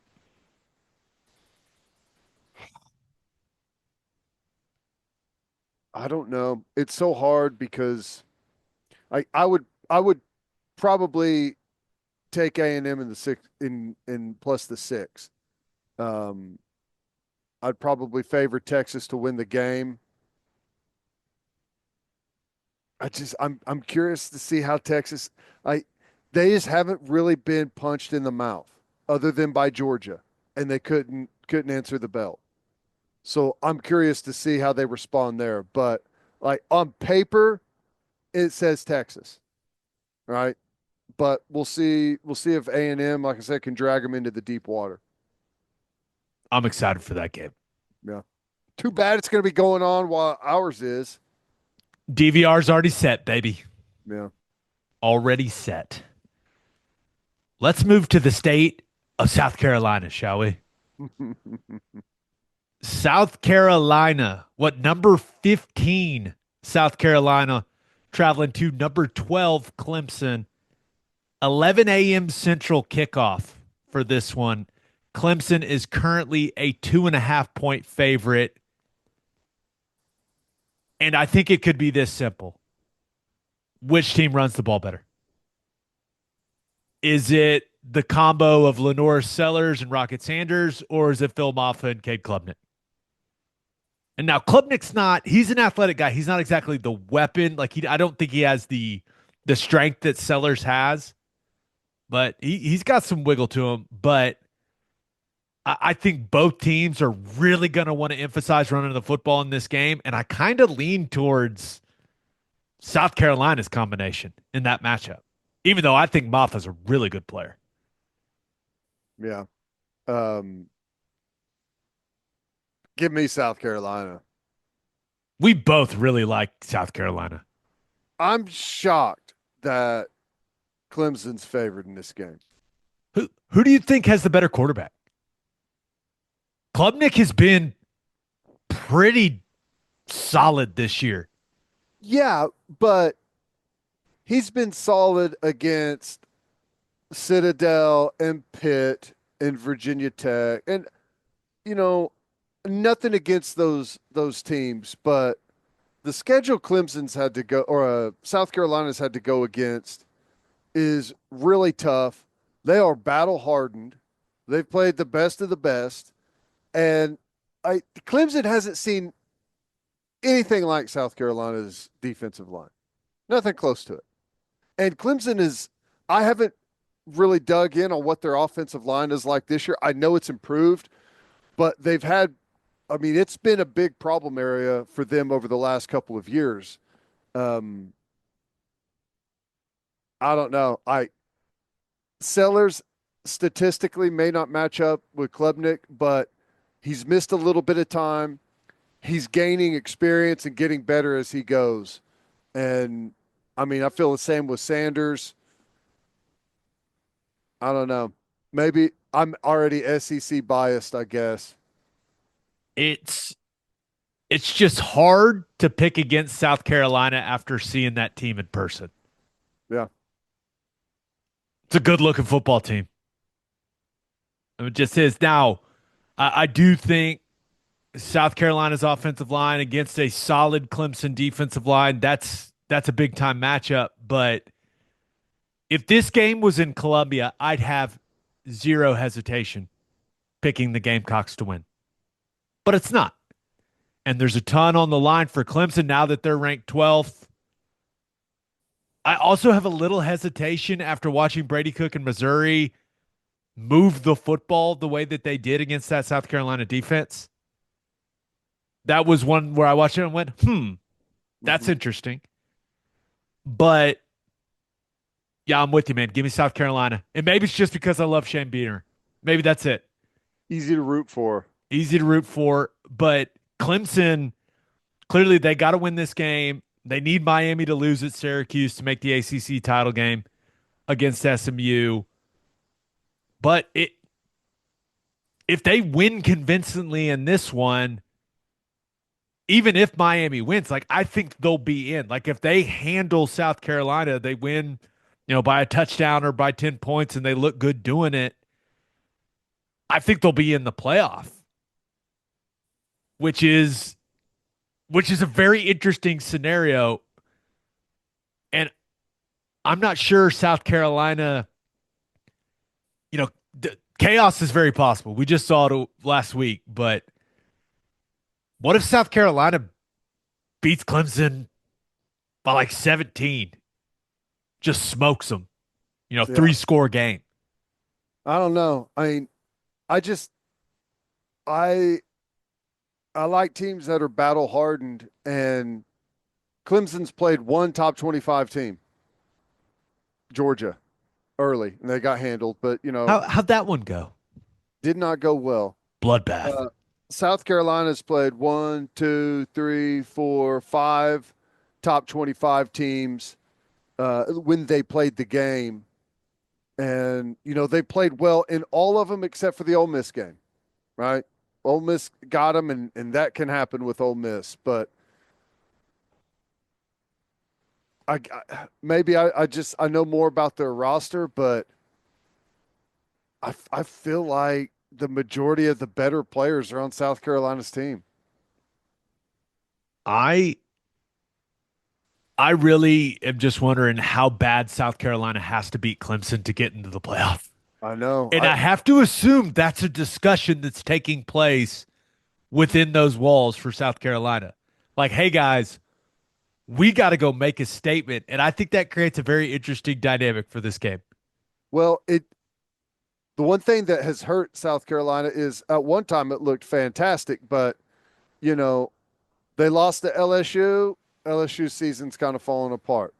They lost to Ole Miss. Ole Miss just took another loss outside looking in.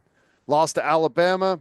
Alabama just got beat by Oklahoma. They had the big win against A&M. A&M, just got beat on the road by Auburn. So, I mean, it does feel like even though they haven't really done anything wrong, they've won 5 straight. It does feel like maybe their star has faded a little bit with some of their wins that they've had. We both like South Carolina, though. Yep. Yep. Any other rivalry game tickle your fancy, Ted? We've got Georgia Tech at Georgia. There's the Egg Bowl, Michigan at Ohio State. I mean, I can't believe how insignificant that game feels. And after hearing Ryan Day, how hard it's been on him, I'm like, I want him to win. Don't lose it this year. Do When he not said it's lose it the this hardest year. thing other than losing his father. Unbelievable. Unbelievable. You know what? I loved it. I want my football coach invested like Yeah. that. I just call me crazy, but I loved it. We've got Yeah. the Iron Bowl. We've got Notre Dame at USC, Arizona State at Arizona. We've got Farmageddon in Ames. What do you like? Which one stands out to you? I like all of them. The Iowa State, Kansas State one, there's a lot on the line in that one. Everyone in the Big 12 has a lot on the line right now. I'm interested in the Iron Bowl. Now, I it's pretty wild that, where Auburn is, but they just got that nice win at home. Alabama's kind of limping home. Do you know that Alabama has never beat Auburn in Tuscaloosa without Nick Saban as the coach? That's no, that is news to me. Never. Because they used to play it at like in Birmingham or somewhere. Is that where it is? And then they moved it. They played 6 other times other than when Saban's coaching, and they're 0-6 in those games. Interesting. But, after taking that loss and how things have gone, just wonder where their head is right now. Um, I don't know. There's a bunch of interesting games out there. Notre Dame USC is the most interesting to me. Yeah. It's everything's on the line for Notre Dame. And even though USC has had a very disappointing season, it somehow feels like a lot's on the line for USC to me. Yeah. And it's mainly, I think the main thing that's on the line is like just how mad are USC fans going to be at Lincoln Riley?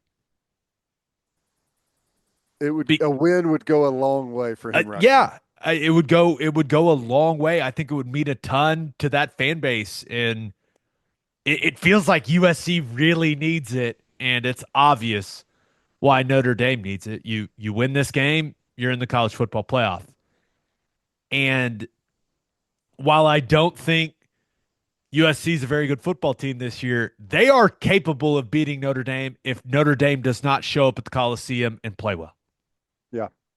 And that makes it a really interesting game to me, and especially you've got Riley Leonard playing really good football. I have to assume that Marcus Freeman and every guy on that team, though, wants to show up, lock the gates at the Coliseum, and just mush the Trojans. Yeah. They're going to try and send a message for sure. But Jaden Mayava, you got a young quarterback that's taken over at USC. He's been okay. He's been solid, but he hadn't seen anything like the Notre Dame defense. No. So there are a lot of fun. They played Michigan early. Michigan's defense is, that star has faded quite a bit, but they've got players. Penn State's defense is good, and they played them in a really tight game. But yeah, it'd be interesting to see how Maeva handles it. The pressure's on Notre Dame. Is it? Yeah. Part of me feels like if USC gets beat Like if USC gets embarrassed, that there's a very interesting conversation that takes place there.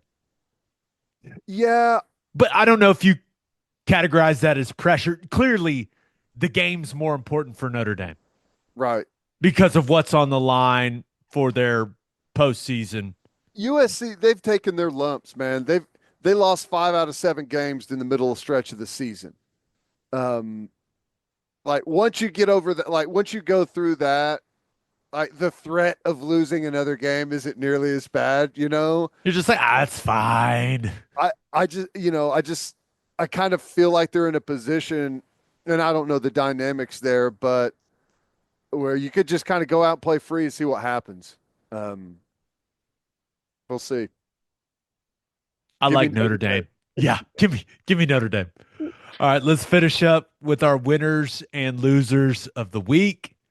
As always, Ted, kick us off. Who do you have as your winner of the week? College football playoff rankings are out, and I got to go with the ACC.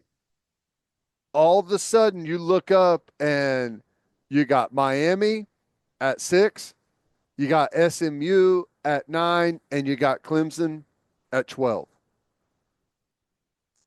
Who knows what's going to happen? But the dynamics have kind of changed over the last couple of weeks as to what the makeup of this playoff could look like. 2 weeks ago, we were like, ACC's one big league, Big 12's one big league. That was like 2 weeks ago. SEC is going to get the rest of the teams in. And I know that some people are looking at Miami's game against Syracuse going, is that a dangerous spot? I think Miami's going to be fine in that game. Mm-hmm. So then you're going to get Miami, SMU in the title game. And if it's a good game, the best thing for the ACC would be for those two teams to get into that game and play a great, super competitive game that comes down to the last couple of possessions in the fourth quarter. And then you probably get both teams in. And then Clemson's just kind of lurking on the periphery. And if they can beat a South Carolina team that a lot of people have thought very highly of and said, hey, if there's a 3-loss team, and this has been a while, but if there's a 3-loss team that can get in, maybe it's South Carolina with the way that they've really come on strong and some of the wins that they've got. Clemson knocks them off. I mean, you at least put the committee in a spot, right, to see what's going to happen. And, you know, I guess that takes me right into my loser of the week. It's got to be the SEC. I mean, like we talked a couple of weeks ago, we're talking about, does the SEC get 4 teams in or do they get 5 teams in? And they may be sitting in a position right now where at best they get 3. And there's a nightmare scenario where maybe they don't even get that. The nightmare scenario would be, well, I guess the nightmare scenario is everyone loses. That's unlikely. But Tennessee's got Vandy. I think Georgia's going to be fine against Georgia Tech. Not particularly worried about that one, even though Brent Key does like to beat good teams. That's what he does. I think But they'll be fine this week, but the SEC championship presents another problem for them, you know? Texas, I think if you're looking at what's best for the SEC in getting the maximum amount of teams in, it's Texas winning Yes. at College Station, and then Georgia beating Texas in a good game in the SEC championship game. Right. Because I think Tennessee may be the big winner of all the chaos that took place last week. They're in. I don't see any scenario. Well, I guess if they lose to Vandy, that would be. Which, I mean, would it be shocking? Maybe not. That's going to be a home game for Tennessee, though. Nashville is a Tennessee town. It's not a Vandy town. Yeah. I mean, that's true. But, I mean, Tennessee, I don't know that they've really left anyone thinking that they're just going to, can put it on cruise control at this point. The nightmare scenario is A&M beats Texas. I don't think. Do you think a two-loss Texas gets in without a win over a top team? I think it's a very uncomfortable conversation between the loser of the ACC championship game, Indiana, and possibly like Clemson.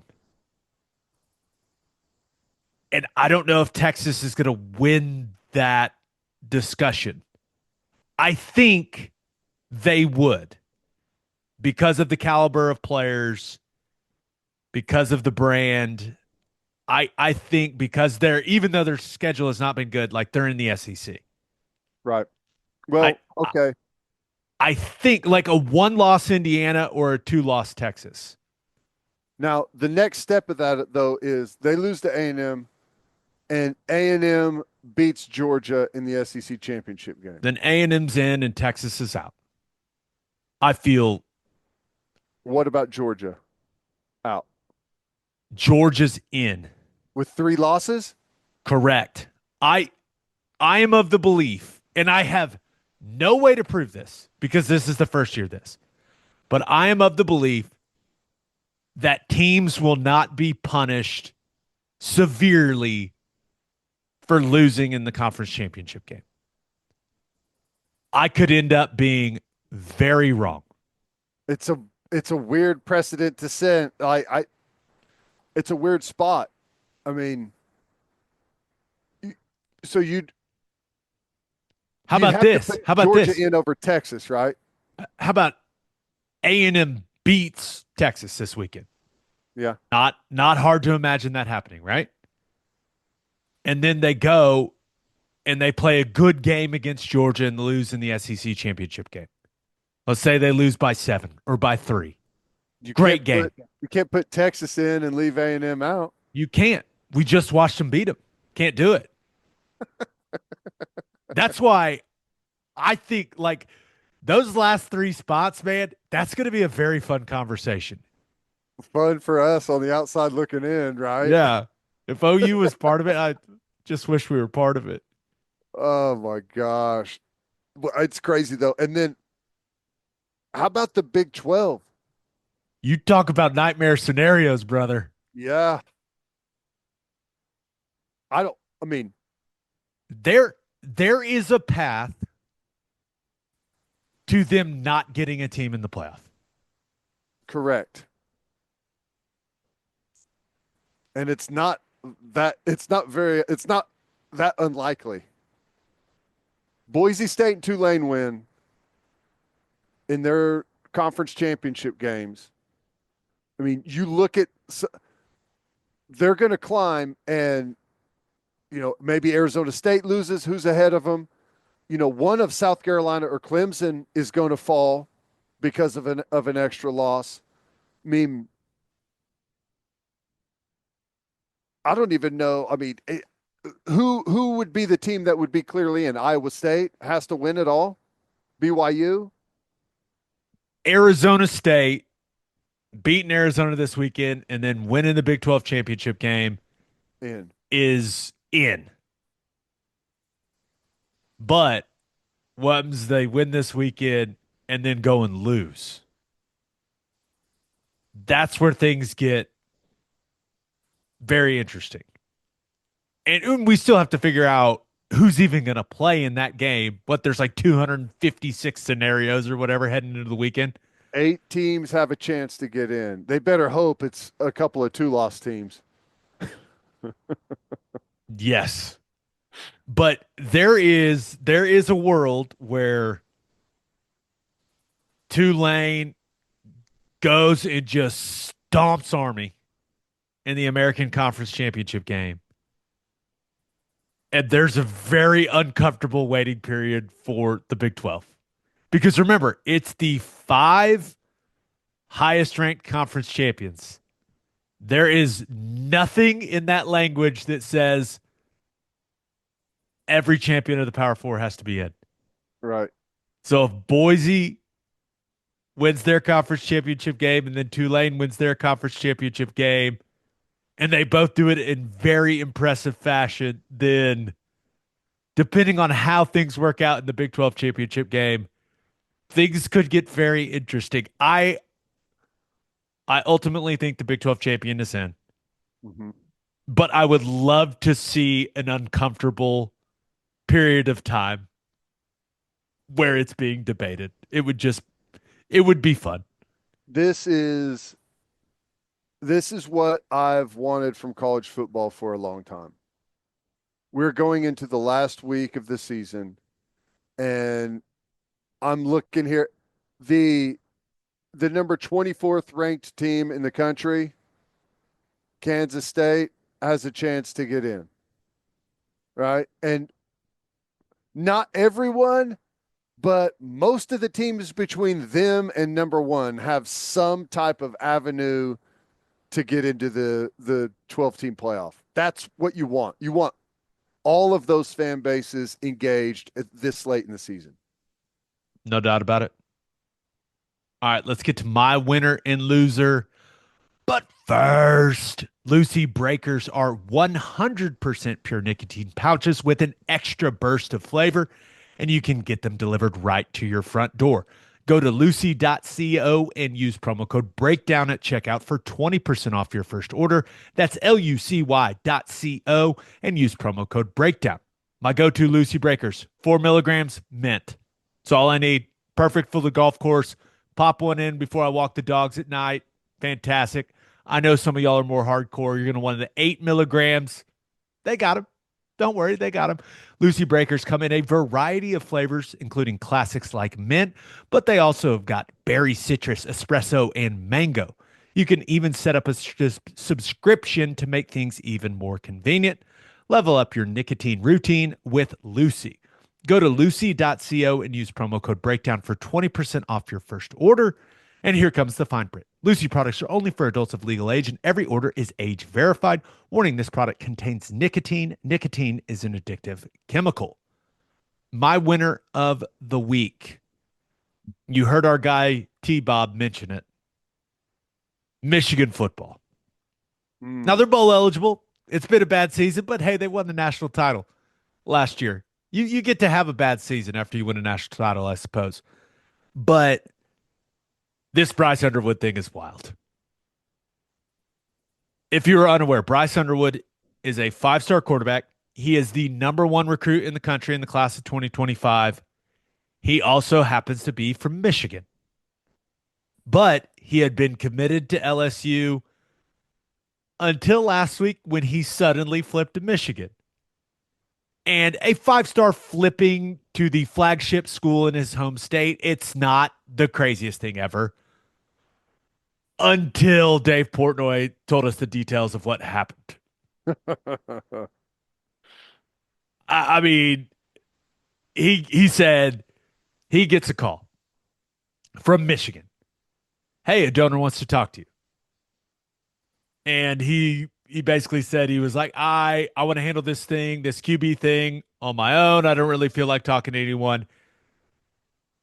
And the person from Michigan said, this person's a big fan of you, big fan of Barstool. And they also this person happens to be married to Larry Ellison. Jolin. For anyone that doesn't know, Larry Ellison founded Oracle. He's like the second or third richest person in the world. He's worth like $240 billion. Couple $100 billion, no big deal. Needless to say, Portnoy was in. Yeah. I guess they just get on a Zoom like the Ellisons and Dave Portnoy. And from what Portnoy said, it became very clear that Jolin Ellison does not like Michigan being bad at football. Yeah. And wanted to do something about it. They organized a call with Bryce Underwood and his parents. I saw in some of the reporting from ESPN that the Underwoods, they took a couple of weeks to consider the offer. Really? He went to a visit at LSU as they ruminated over the options. Come on, man. I mean, just had to let LSU down softly, right? I don't know if I like this. In fact, I don't think I like it. I don't know. But I know this. This is ridiculous, but damn it, do I respect it from Jolyn Ellison's standpoint. You just got all this money and you don't want to see your college football team be bad. So what do? You do something about it, Ted. I love it. I love that mentality from her. That's fantastic. Wedding gift, I want a new quarterback. Oh my gosh.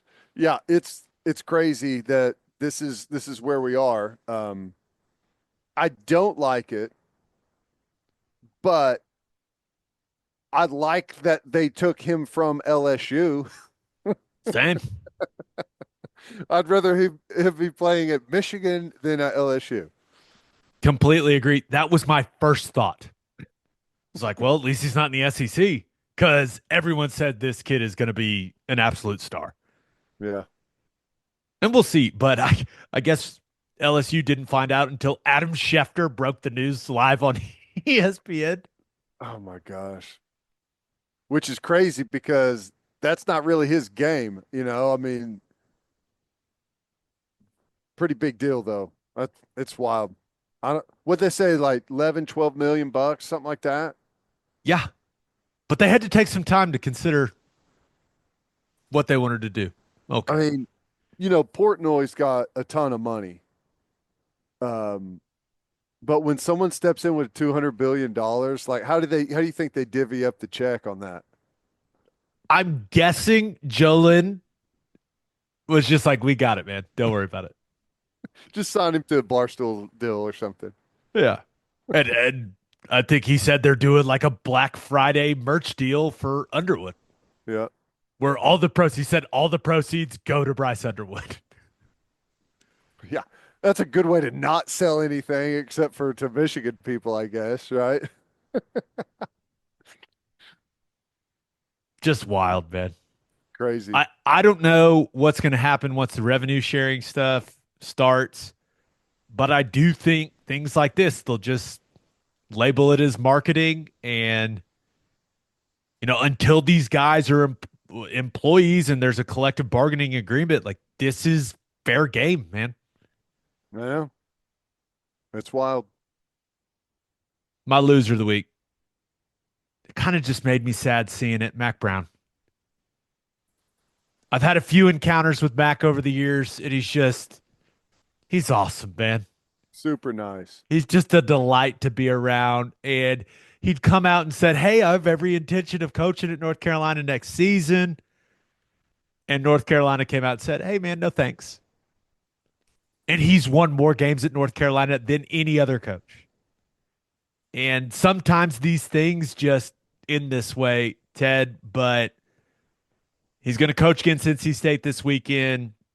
It's unclear if he's going to coach their bowl game, but slowly but surely, like these coaching legends are leaving us, and I feel like this is the end of the line for Mack Brown. And for whatever reason, it kind of just, I mean, I played against his teams, so I Mhm. have an immense amount of respect for him. And I don't know, man, it's a weird feeling seeing another one of these big time coaches kind of moving on. There's there's not many left. Um, there's a handful out there, but yeah, Mac's done it a long time. 16 seasons at North Carolina, I think, right? Yeah. Um, Won pretty impressive. 113 games there. He's got 288 wins, 113 at North Carolina and 158 at UT. Yeah, that's crazy because he was at Texas for what, 15 years? 16? Something like that. Something like that. So, I mean, the fact that he won that many games at both of those places, that's a long time as a head coach, man. Think about how much the game has changed since he's been in it. Wild. I just realized I just added that up. I wrote down 113 at North Carolina and 158 at Texas. That does not add up to 288. Mm. He's got the eighth most wins all time for FBS coaches. So I'm missing something there. The bottom line, he's won a lot of games. This is not a math podcast, okay? He may have won. He may have been a head coach somewhere before North Carolina. Wasn't he like at Appalachian State or something? I don't. Maybe. I don't know. People love Mack Brown. Yeah. Yep. And you want to hear my conspiracy? Yeah. I'm not sure who it is, but North Carolina got a yes from someone Yeah. Probably. that they wanted.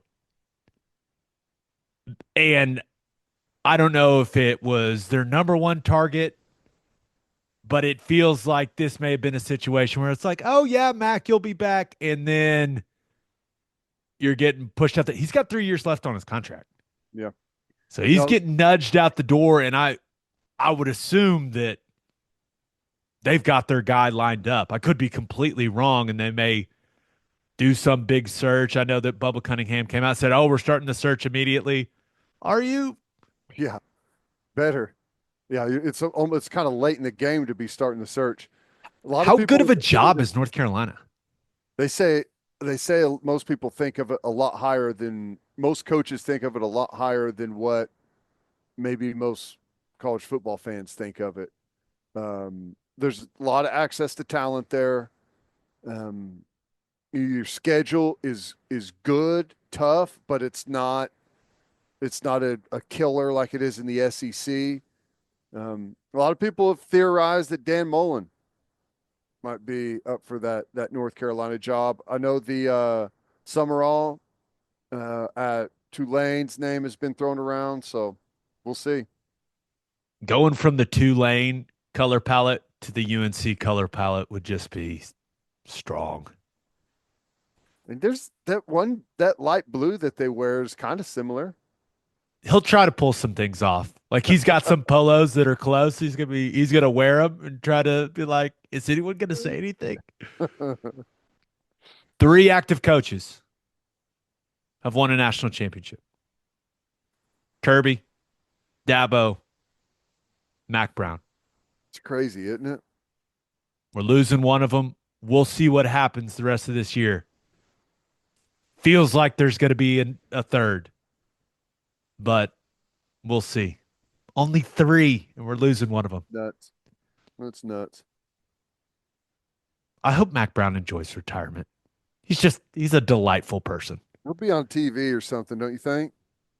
So, give me like a Mack Brown podcast where he's just being like an awesome dude, like a grandpa, just giving me advice. I'd listen Having to all it. those old players on and stuff. Yeah. Birthday shout outs. Happy 8th birthday to Jack Elliott. Happy 11th birthday to Will Stone. Happy 72nd birthday to Grandpa Charles Hollingsworth. Happy birthday to Maricruz Chapstick Raincrow. And happy birthday to Brett, the worst fantasy football commish ever, Hopkins. On that note, episode 478 in the books. We'll have a new podcast that'll drop on Sunday. Just a reminder, please subscribe to the podcast wherever you listen to podcasts, and please subscribe to YouTube. Get us to 25,000 subscribers. Yes. We're close. Please tell all your friends to do it too. Hope you all have a great rest of your week. Have an awesome Thanksgiving. Have an awesome weekend. Until next time, we appreciate y'all for listening. Do what you always do, Oklahoma. Take care of each other.